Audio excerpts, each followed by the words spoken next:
Hi everybody, this is Evie Zake. I'm one of the teachers in your kindergarten here at church, and I'm also a member of our Immigrant Justice Group. I'm asking all our families if they can help us with a special project to make butterflies. This project was started by a group of children in the Bay Area who were trying to make 10,000 butterflies to represent immigrant families trying to come here to the United States.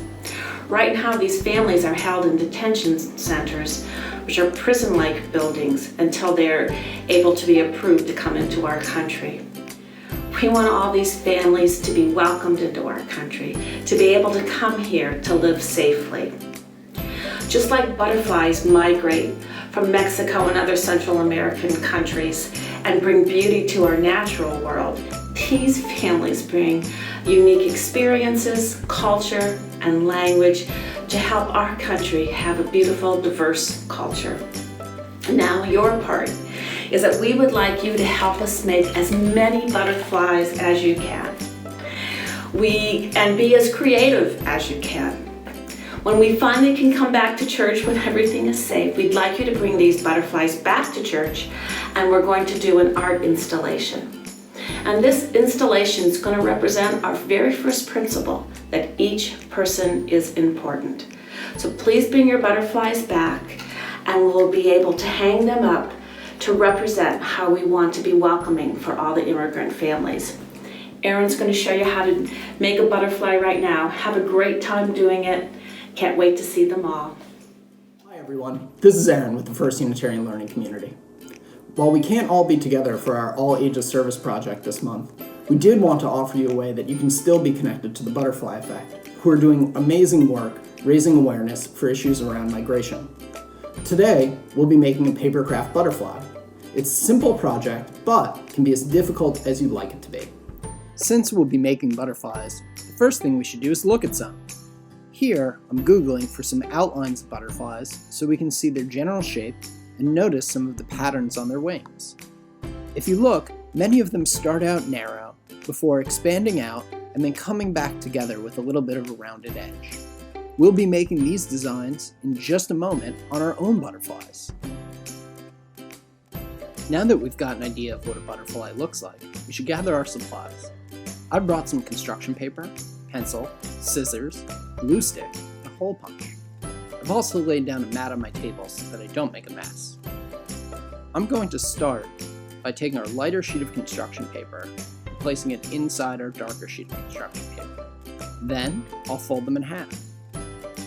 We're doing this so that when we make our drawing, we only have to do half of the butterfly, and we can cut out the whole thing at the same time, the front and the back side. I'll be freehanding my drawing, but some of our younger crafters may want to print out one of the designs they saw online and use it as a template. As you can see, I'm drawing on the black paper, which will hide any stray pencil marks on the final product. It does make it hard to see, but it covers any mistakes that you might make in the drawing. Now that our drawing's done, it's time to cut it out. Make sure you're holding both pieces of paper securely in your hand as you're cutting. Otherwise, the front and the back side won't turn out to be the same shape. A helpful tip when cutting this design out is to keep the scissors straight and rotate the paper as you're approaching any of the curves. It helps create a smoother and more natural appearance.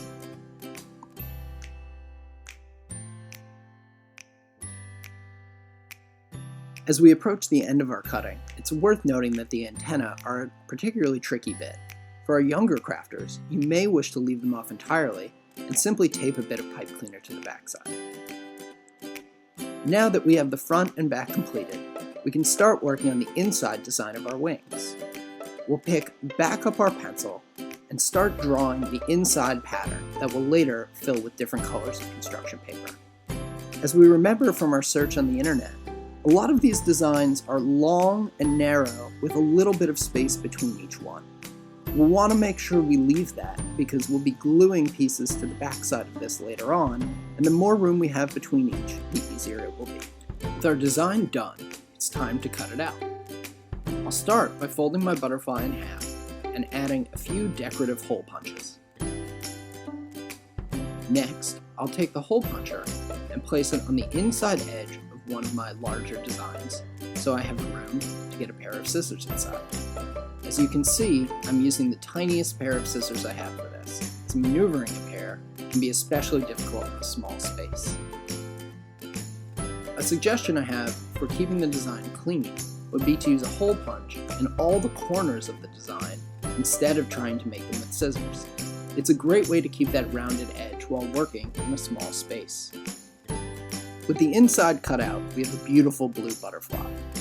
You can stop here and glue the two together, or add more color to the wings. I'll be cutting out smaller pieces of construction paper and gluing them inside to give the wings multiple colors and a really great appearance.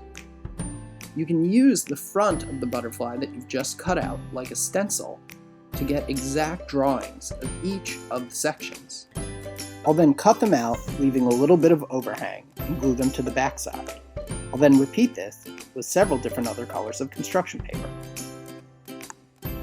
Now that we've added a few different colors, we'll finish by taking a glue stick and getting the front and back side ready to be glued together. I definitely recommend having something down on the table as you're doing this, as it can make quite a mess.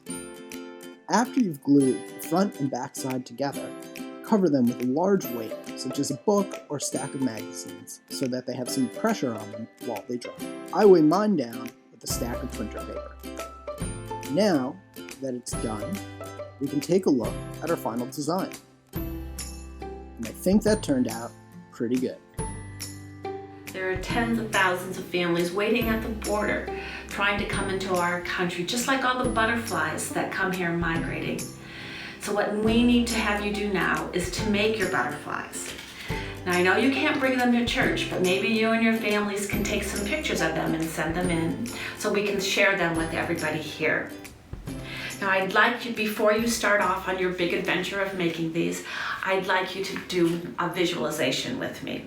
Please take your hands and cross them in an X and hook your thumbs together. This is the American Sign Language sign for butterfly. Can you take that butterfly now and please place it over your heart and close your eyes? I'd like you to picture all these amazing, beautiful immigrant families that are trying to come to our country to make a better life here. Fill your heart with compassion and love. And I'd like you to send your compassion and your love to all of these families, welcoming them into our country. Thank you. Have a great time doing this. We miss all of you and look forward to seeing you when everything is safe.